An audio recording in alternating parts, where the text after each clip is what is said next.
Olá, tudo bem? Meu nome é Alexandre Pereira, eu sou advogado, eu trabalho na área criminal, área empresarial. Eu estou aqui com a doutora Sara, que trabalha na área trabalhista, e o doutor Vitor, que trabalha no previdenciário. A gente está numa parceria entre os escritórios e a gente queria convidar vocês para um bate-papo em relação a essa questão da pandemia, até que ponto isso daí influencia nas questões jurídicas, cada um falando da sua área de atuação. É isso mesmo, Sara? Boa tarde, gente. Ou bom dia, não sei que hora vocês estão vendo a gente. Meu nome é Sara, eu sou advogada trabalhista. Eu trabalho no escritório que abrange principalmente a área trabalhista e previdenciária.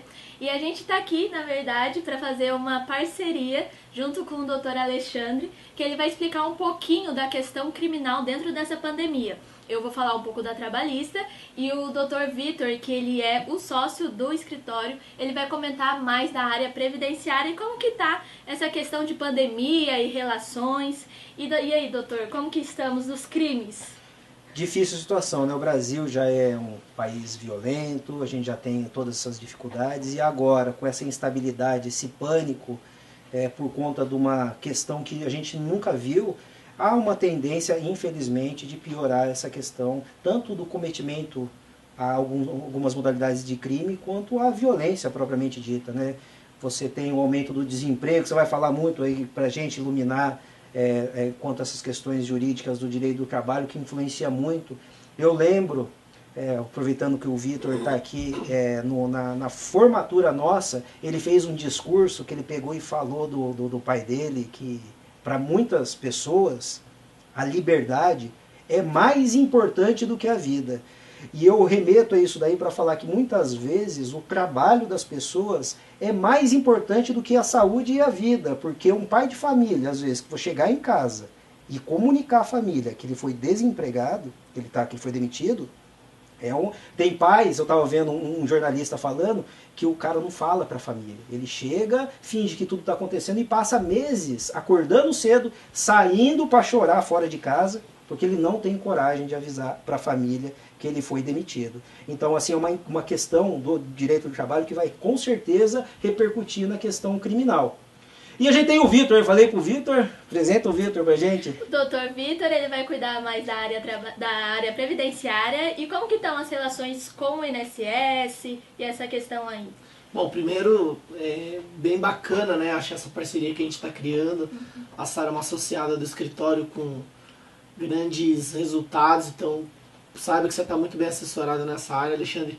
Bacana também você trazer essa questão, a gente acaba aflorando, né, esse tempo que a gente teve de colega de faculdade, nos formamos juntos, acabamos iniciando trajetórias diferentes. Há poucos meses, né, que a gente se formou, jovens. Mas eu acho que aquilo que eu sempre falei, né, de advogar, você está começando a ter um gostinho agora e eu tenho certeza que você vai colher ótimos frutos, você sempre foi um cara dedicado, então é bacana isso. Falando um pouco do direito previdenciário, assim como qualquer área do direito, né, ela está sendo impactada pelo Covid, né, pelo corona, e o INSS também está se adaptando. O INSS tem criado ferramentas para poder fazer os atendimentos, já que não temos, por exemplo, perito na agência para poder estar avaliando a questão de um auxílio-doença, uma aposentadoria por invalidez. Ô Vitor, deixa eu te interromper um pouquinho, mas explica o que é o direito previdenciário. Às vezes as pessoas pegam e falam, porque o trabalhista, a área criminal, o pessoal ainda tem mais ou menos uma noção, mas o previdenciário, muitas pessoas não sabem o que é o direito previdenciário. Basicamente, o direito previdenciário, ele abrange todas as questões relacionadas ao INSS, INPS, Previdência Social, trazendo, né, intitulações aí ao longo do tempo. Então, qualquer questão relacionada ao INSS, ele vai estar incluído dentro do direito previdenciário. Aquele dinheirinho que vai descontando do salário para depois você aposentar, é isso? Isso, falando num modo bem grotesco, é mais ou menos isso. Os assalariados, né, os seletistas, assim falando, tem um desconto, né, do seu salário para pagamento do INSS com uma complementação do empregador, aonde ao longo de um tempo essa pessoa vai buscar o benefício, seja ele uma aposentadoria por invalidez, uma aposentadoria por tempo de contribuição, uma pensão por morte, um auxílio-doença. E isso vai depender do tempo que a pessoa contribuiu, da carência que tem cada benefício. Isso não sai automático? Tem que entrar com ação? Como é que funciona isso aí? Então, na verdade, você tem que acionar o INSS na via administrativa para estar sendo concedidos os benefícios. Porém, a gente vê o INSS cada vez mais apertando o cerco com relação às concessões, e esses indeferimentos, às vezes arbitrários, faz com que os segurados tenham que acionar a justiça para estar buscando os benefícios. Isso é muito comum hoje em Tem dia. situação de gente que tem direito de aposentar e não aposentou e não sabe? Tem, Com certeza. Aí a gente... Como é que faz? A pessoa que tem essa dúvida, assim, eu não sei se eu tenho meu tempo de aposentadoria. Então, é sempre importante estar buscando uma consulta com um especialista em direito previdenciário para estar analisando todas as questões daquela pessoa. Então está avaliando o CNIS, né, que é o Cadastro Nacional de Informação Social, está buscando as carteiras de trabalho, os carnês, para fazer uma avaliação se todas essas contribuições já estão constando dentro do INSS. E aí, através dessa avaliação, que é basicamente um raio-x da vida previdenciária dessa pessoa, a gente vai orientar em qual o melhor benefício para ela. Agora, com essa questão da nova Previdência, é muito importante se avaliar qual cenário é mais importante ou mais vantajoso para esse segurado, porque às vezes, normalmente, a aplicação da lei antiga ela vai ser mais benéfica para o segurado. Então, às vezes, você trouxe um instituto muito importante dentro do direito, que é o direito adquirido. Então, essa pessoa que já tem o direito adquirido a uma concessão do benefício na reforma da Previdência anterior, vai ser mais benéfico para esse segurado. Então essa avaliação é muito importante para estar orientando esse segurado a estar buscando o melhor benefício. Entendi. Assim, as pessoas, na média, têm um pouco de medo de advogado, porque vai ter que pagar e fica com medo. Como é que funciona na prática isso daí? Compensa uma pessoa contratar um advogado para fazer isso daí?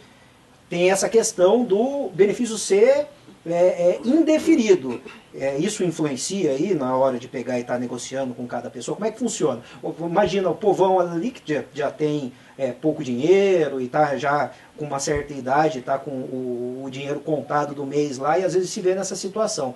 Compensa contratar um advogado? Quanto que um advogado cobra para pegar e fazer o processo? Como é que funciona isso? Então, uma coisa que é bacana de explicar para as pessoas com relação ao direito previdenciário é com relação ao pagamento no êxito.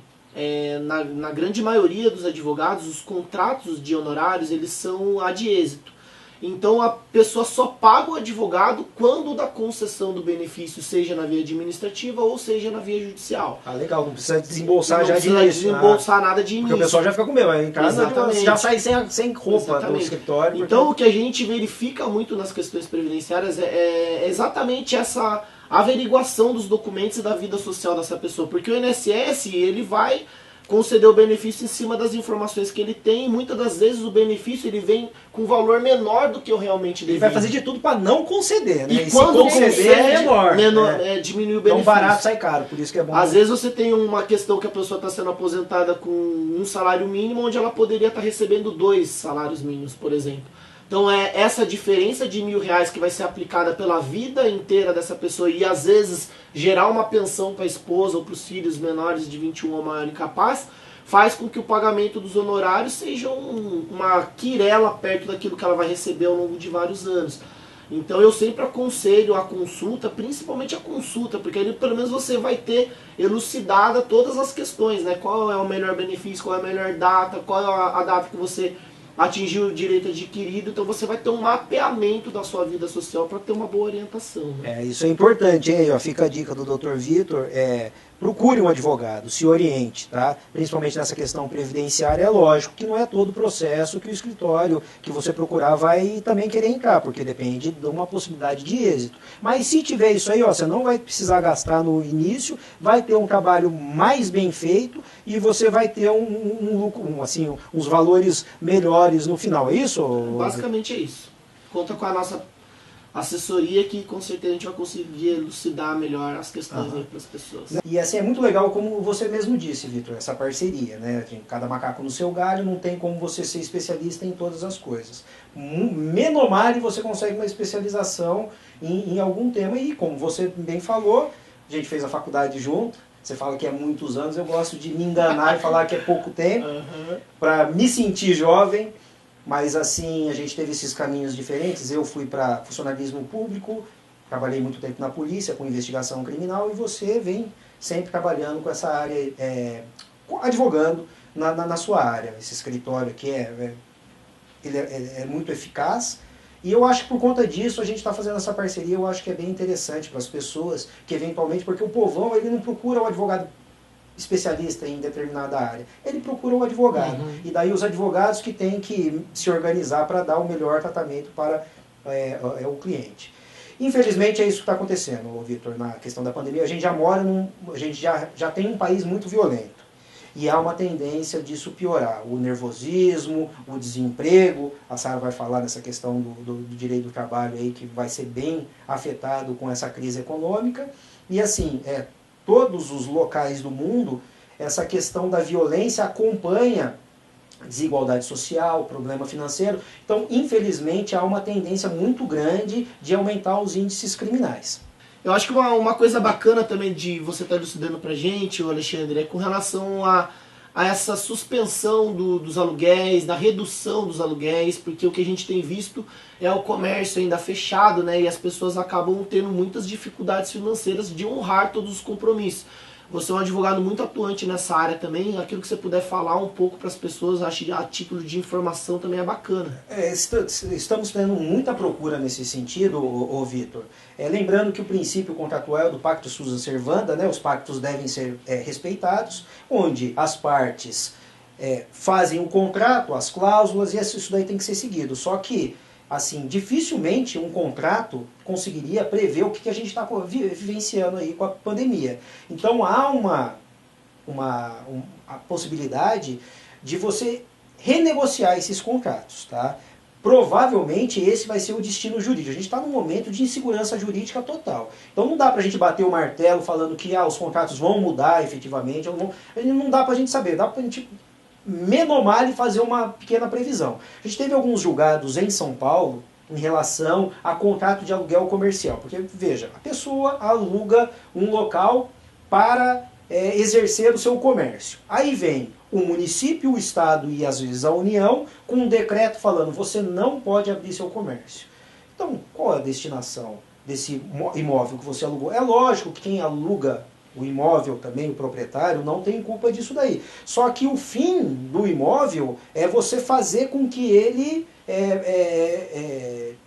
vire uma receita e ele esteja funcionando comercialmente. Se o município, o estado e a União estão proibindo ele de funcionar, há já o entendimento de que esse valor não deva ser pago. Provavelmente isso aí vai ter uma repercussão do proprietário pleitear isso aí dos municípios, dos estados, que estão sendo um pouquinho mais ferrenhos. Aqui em São José a gente já tem essa briga. O prefeito está sinalizando querendo abrir alguns comércios e o estado, pelo governador, o Dória, está restringindo.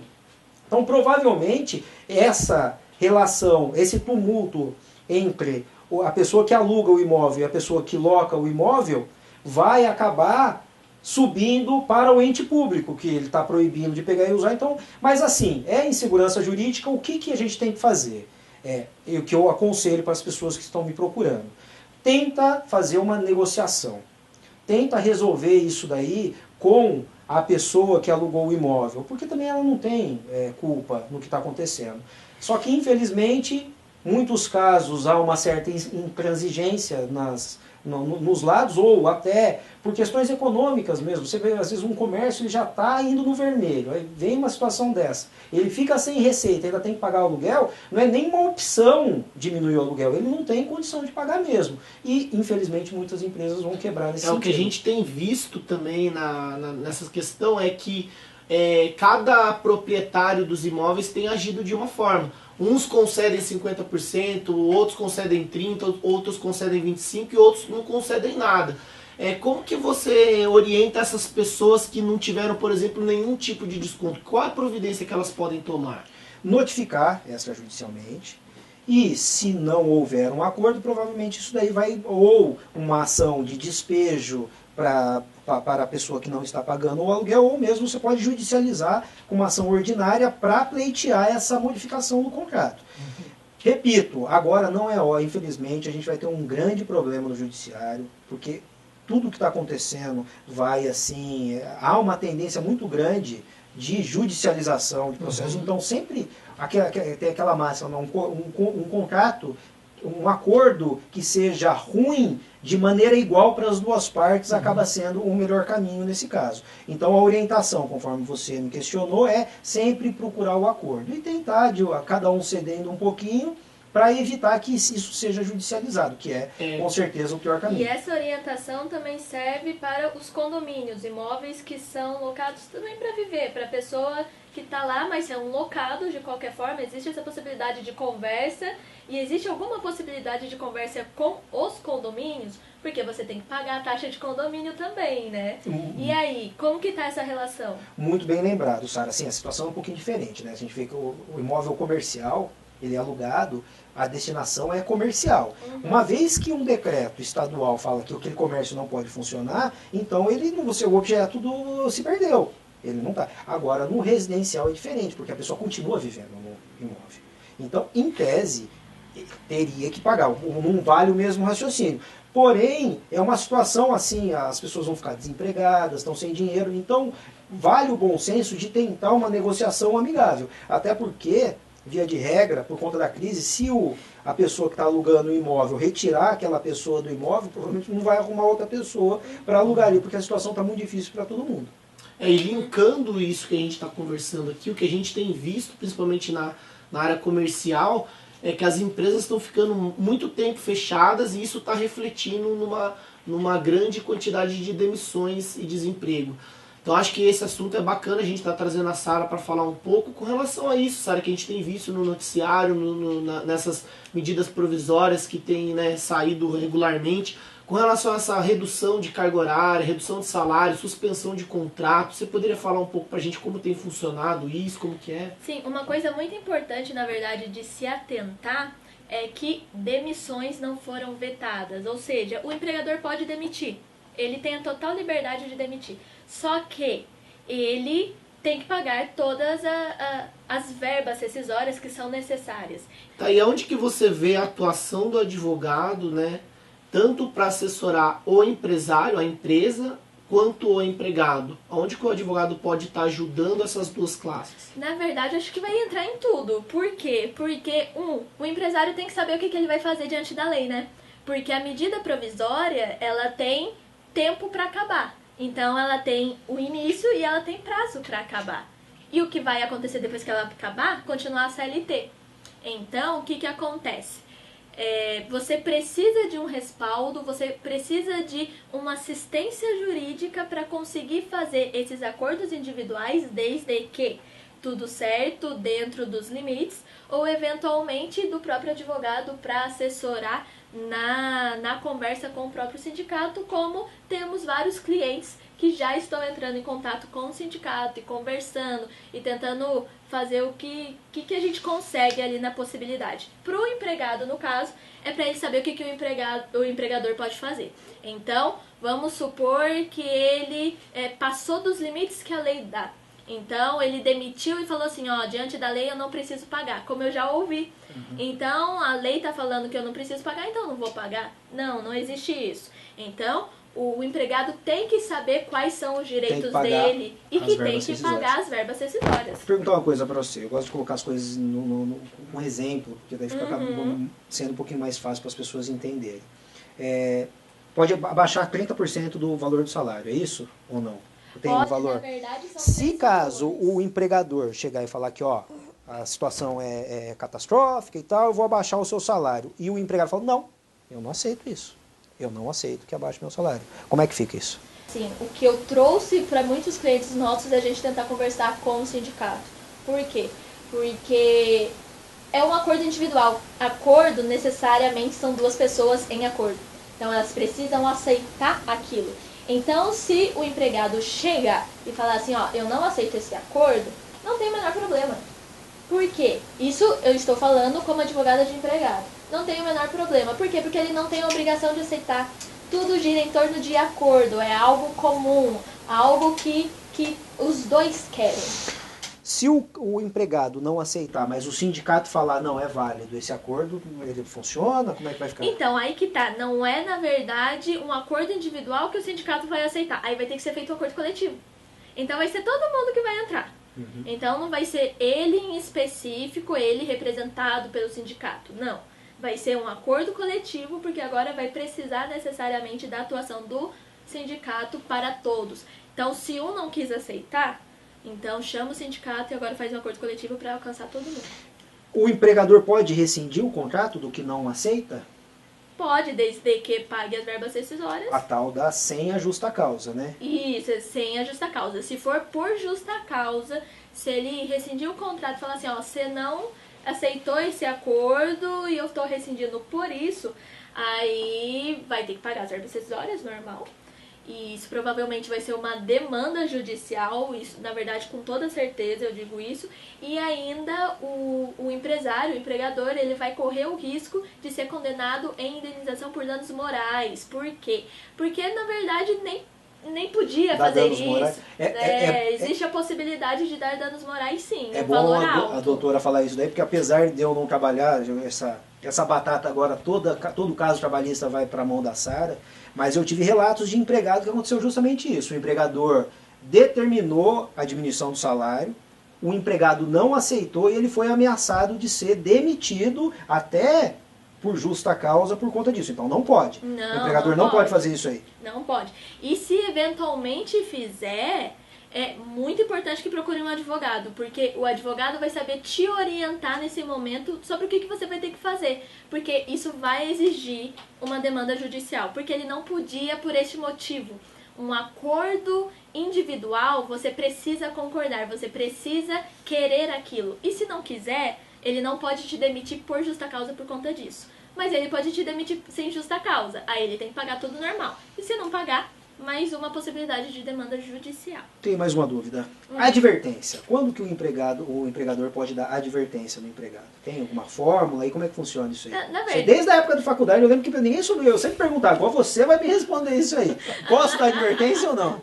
Depende do que ele fizer. Uhum. Vou dar um exemplo Por exemplo, ele falta porque ele ficou doente, por exemplo. Ele faltou porque ele ficou doente. Ok, ele trouxe atestado? Se ele trouxe atestado, não tem o menor problema. Mas se ele ficou doente, não avisou que ia faltar, e só chegou no outro dia, foi trabalhar, já estava melhor, era um resfriadinho. Que nem assim, essa época o pessoal tem mais medo de ir para o hospital, é melhor tratar em casa, tem todo isso. Agora, por exemplo, a pessoa não vai ter atestado. Tem muita gente, inclusive, morrendo dentro de casa, aumentou em 800% as mortes naturais por conta disso aí. A pessoa sente uma dor de cabeça, fala, não vou para o hospital porque vou pegar coronavírus. Morre lá, dá aneurisma. Sente dor no peito, não vou no hospital para pegar coronavírus. Acaba morrendo em casa. Então tem muita gente que acaba não podendo ir ao hospital, não consegue pegar atestado, mas realmente ele não foi trabalhar por conta, sei lá, estava doente, com febre, esse tipo de coisa. Nesse tipo de situação, ele pode ser advertido? Uma coisa muito legal que você trouxe, por quê? Porque as medidas provisórias, isso que eu estou falando para vocês, ela está falando que no caso de empregado faltar por conta do coronavírus, é falta justificada. Então, nesse caso em específico, o que se recomenda para o empregado? Ir na UBS ou ir em alguma UPA e lá, mas eu tô com medo de ir, mas vai, porque tá tendo alguma suspeita, é bom ir, principalmente por conta da sua saúde. Então, vai lá e pega um atestado falando que é por conta disso. Você não precisa mandar agora, não precisa mandar daqui 15 dias. Mas você só pode avisar o seu empregador, não vou porque eu tô doente, porque é suspeita. Vai no UPA e pega.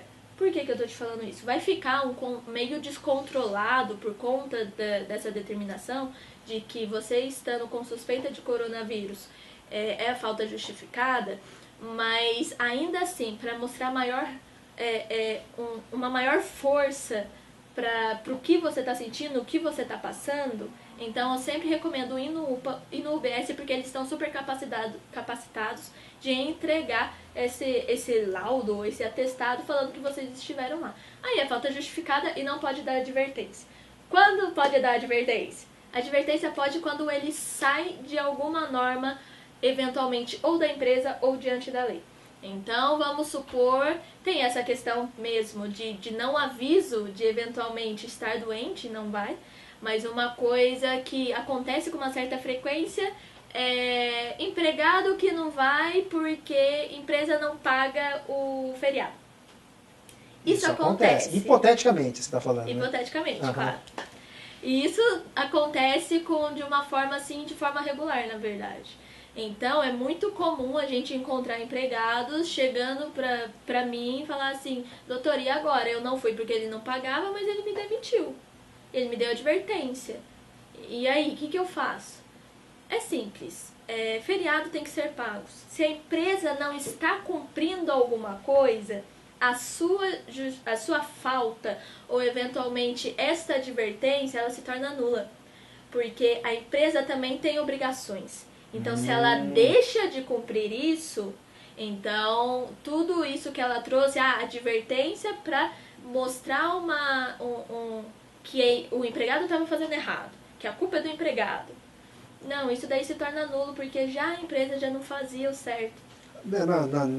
Pelo pouco que eu conheço na Justiça do Trabalho, basicamente são duas situações, né? Ou o empregado ele procura o advogado porque ele foi demitido, ou ele está trabalhando e ele não concorda com alguma coisa que está acontecendo no trabalho. Como é que funciona assim, a pessoa que vai procurar o advogado, é questão de honorários, esse tipo de coisa? Então, os honorários, da mesma forma que o previdenciário é o trabalhista, também é de êxito. Então, a gente cobra o valor quando a pessoa receber lá na frente. E assim, e tem o outro lado da história também, né? Assim, eu que já tive empresa, o maior medo é sempre você contratar, porque eventualmente você tem que demitir, daí tem a questão da execução trabalhista. Os empresários, é melhor eles contratarem um advogado só se houver demanda, ou vale a pena uma consultoria, sei lá, um trabalho mensal de informação? Como é que Aqui no funciona? escritório a gente trabalha sempre com consultoria. A maioria dos nossos clientes hoje, graças a Deus, a gente não tem mais tanta demanda. Por quê? Porque a gente trabalha de um caráter preventivo. Então, a gente trata todos os clientes da melhor forma para mostrar que não pode fazer isso, não pode fazer aquilo. E a gente, é claro, deixa a decisão para o próprio cliente, para caso ele queira eventualmente fazer como ele quiser, na forma, porque só ele conhece a empresa dele, né? Então, nós trazemos essa forma de consultoria aqui mesmo dentro do escritório e a gente explica todos os caminhos possíveis e o que a gente mais recomenda. Recomendo dar advertência agora, não recomendo fazer isso, não deixa de pagar isso, continua pagando, você tem que pagar tanto. Fica a dica da doutora, tem uma máxima em direito que fala: consulte um advogado para você não precisar do advogado. Então, às vezes, esse tipo de orientação ao empresário pode salvar até a empresa. Eu acho que já foi aquela época que você tinha um advogado, ou ele trabalha para a empresa ou ele trabalha para o empregado. Hoje a função do advogado é mais tornar essa relação menos problemática. Porque não é o advogado que vai decidir quem ganha a causa, são os fatos. Então, se o empregado estiver bem instruído e o empregador estiver bem instruído, vai diminuir essa quantidade de problema. É isso, doutor? Com toda certeza, com toda certeza. E outra coisa também que eu faço com uma certa frequência com os meus clientes é que, de tempos em tempos, eu vou na empresa e esclareço dúvidas dos empregados e esclareço se eventualmente a empresa também está fazendo alguma coisa ou não, ou os motivos daquilo. Então, já teve várias vezes que eu fui na empresa, conversei com os advogados, com os empregados, alterei contratos deles, porque a empresa achava que fazia de uma forma, os empregados achavam que fazia igual da empresa e o contrato estava totalmente diferente. Porque quem fazia o contrato era a contabilidade. Entendi. Então, é sempre bom você ter essa assessoria jurídica trabalhista, porque contratos de prestação de serviço, contratos para empregados seletistas, você precisa conhecer as leis. O Alexandre, uma coisa bacana também da gente esclarecer aqui com relação ao boletim de ocorrência. Eu te passo alguns casos com relação a isso. Quando que a pessoa deve ir na delegacia? Quando ela pode fazer o boletim de ocorrência virtual? Como que você pode elucidar isso pra gente? Tudo tem um lado bom. Até nessa questão da pandemia, eu acho que esse vai ser o legado para as forças públicas de segurança, tá? É completamente desnecessário, muitas vezes, a pessoa ir num balcão de delegacia para pegar e fazer o boletim de ocorrência. Por quê? A gente tem que lembrar que a polícia judiciária, ela não fica só para registrar o boletim de ocorrência. Então você chega lá para fazer, eventualmente, um crime que para você é muito relevante, mas a delegacia está ali atendendo um flagrante de roubo, um flagrante de estupro, uma questão de homicídio. Então, tem muitas pessoas, assim, na época que eu trabalhava na polícia, falavam assim: eu nunca pisei numa delegacia, porque tem, assim, com muita razão, esse medo de ir para a delegacia, porque a delegacia é que nem curva de rio, tudo que é ruim fica represado ali. No caso da pandemia, estendeu-se a possibilidade de registro de ocorrência online. Então, se você vai na delegacia só para um policial olhar para a sua cara e registrar o que você falou, por que não fazer isso remotamente? Você vai lá, escreve, hoje você tem softwares que direcionam as perguntas para a pessoa pegar e responder, daí sim, vai até um policial, o policial pega e analisa aquilo ali para ver a necessidade de diligência, porque a maioria dos boletins de ocorrência, isso daí atrapalha muito o trabalho de investigação, elas não precisam ser feitas pessoalmente lá, e a pessoa também prefere não ir na delegacia. Então, assim, a maioria dos crimes, hoje em dia, permitem que você faça o registro remoto, que não significa que você não vai ter que ir na delegacia, mas quando você for, você vai agendado, eventualmente para fazer um reconhecimento fotográfico num caso de roubo, porque alguém foi lá e levou o seu celular. O que adianta você ir na delegacia? Você vai lá na delegacia para narrar. Uma pessoa que eu não sei quem é levou meu celular. Não tem nenhuma. Você pode fazer esse relato digitalmente, aí isso aí vai cair na mão do policial, aí sim ele vai fazer a triagem e no momento oportuno vai te chamar, vem cá, a gente tem um suspeito, olha uma foto, e continua as diligências. Se você ir na delegacia e conversar com o plantonista, não adianta nada. Então eu acredito que, assim, de tantas coisas ruins, péssimas, pessoas morrendo, talvez esse seja um legado. Arrancar esse acúmulo de pessoas na delegacia registrando ocorrência, o tal do vou abrir um BO, que não serve para nada.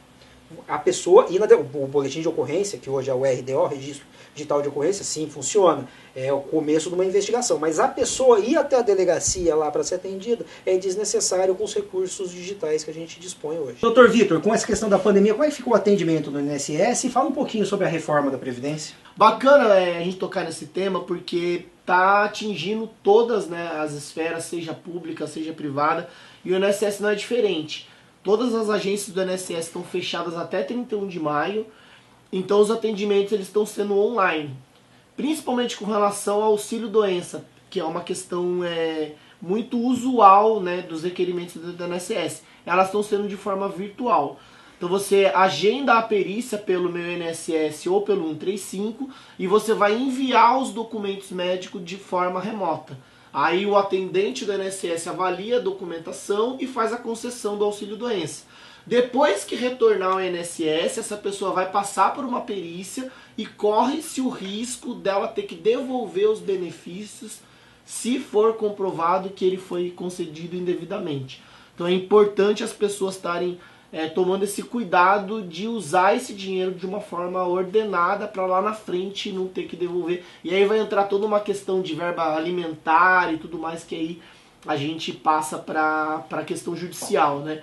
Avançando um pouco, né, da mesma forma que você falou do avanço, né, com relação aos boletins de ocorrência da parte criminal, o INSS também tem se adaptado e também tem se modernizado. Eu acho que isso também fica de aprendizado, que é a questão do INSS está implementando o atendimento através do WhatsApp. Então, além do portal do Meu INSS, que cada cidadão tem, você tem o 135, que é o telefone do INSS, e agora você vai ter o WhatsApp também. Eles já estão na fase final dessa implementação e vai ser uma ferramenta bacana para ali o segurado buscar suas informações, solicitar o benefício e tudo mais. Falando um pouco da reforma da Previdência, ela foi promulgada no dia 13 de novembro do ano passado. Então, todos os benefícios concedidos e solicitados após a reforma da Previdência já vão ser enquadrados nessa nova lei. Na maioria dos casos, prejudicial ao segurado. Então, é importante estar avaliando questão a questão com relação ao direito adquirido. Aquele segurado que já implementou os requisitos antes da reforma, ele pode estar buscando a lei anterior e com isso ter melhores proventos. Então é importante consultar um advogado previdencialista para estar analisando caso a caso e estar orientando esse segurado na melhor obtenção do benefício para ele não ter prejuízos, já que o INSS sempre vai buscar a concessão do benefício em cima da lei atual e normalmente da lei mais desvantajosa para esse segurado. Beleza? Entendi, legal. Legal o INSS, as delegacias trabalhando remoto e os advogados também. Toda pessoa que tiver alguma dúvida, hoje em dia a gente tem um programa Zoom. Exatamente. Facebook disponibiliza canal, WhatsApp, então praticamente toda essa consulta dá para fazer remota. A pessoa que se incomode de estar vindo no escritório por conta da questão da pandemia pode estar fazendo isso daí, vendo a questão previdenciária, enviar os documentos, nas questões trabalhistas também, e no âmbito criminal, muitas vezes a parte criminal tem essa excepcionalidade, ela não para, né? O criminoso não para, então os processos têm que continuar necessariamente, e uma boa parte do serviço dá para fazer por... É importante dizer que essa reunião que a gente está tendo aqui, ela está sendo eventual, tanto o meu escritório quanto o escritório do Alexandre, a gente está trabalhando de forma remota. Então todos os atendimentos estão sendo feitos através do WhatsApp, ou do FaceTime, ou do Zoom, quando tem mais de 2, 3 pessoas. Então isso está servindo também para nós, né, da classe da advocacia, se adequar essa questão. Então dá sim para trabalhar remotamente, trabalhar em home office. Nós já estamos nessa questão já há praticamente 2 meses. Então, o advogado também está se adaptando a essa realidade. E estamos respeitando as normas sanitárias aqui, respeitando o distanciamento. Quando a gente não está aqui, a gente usa máscara. Bom, eu queria agradecer aí o bate-papo, né, a oportunidade de a gente estar podendo falar. É importante nesse momento a informação, né? Quem pode estar em casa e dentro de casa também é possível buscar essas informações. Então eu queria agradecer de antemão a presença do Alexandre, do convite, dessa parceria. Mais uma vez enaltecer a presença da Sara, meu braço direito aqui no escritório. E é isso, pessoal. O importante tá sempre se consultando com o advogado.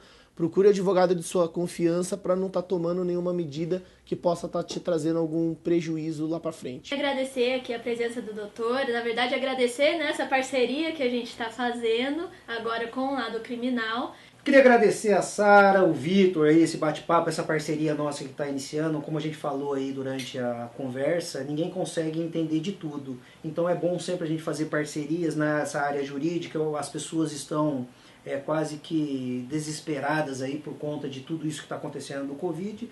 E essa foi uma forma da gente passar, cada um na sua área de atuação, a melhor maneira caso a pessoa precise de uma assessoria jurídica, tá bom? Muito obrigado, eu vejo vocês na próxima.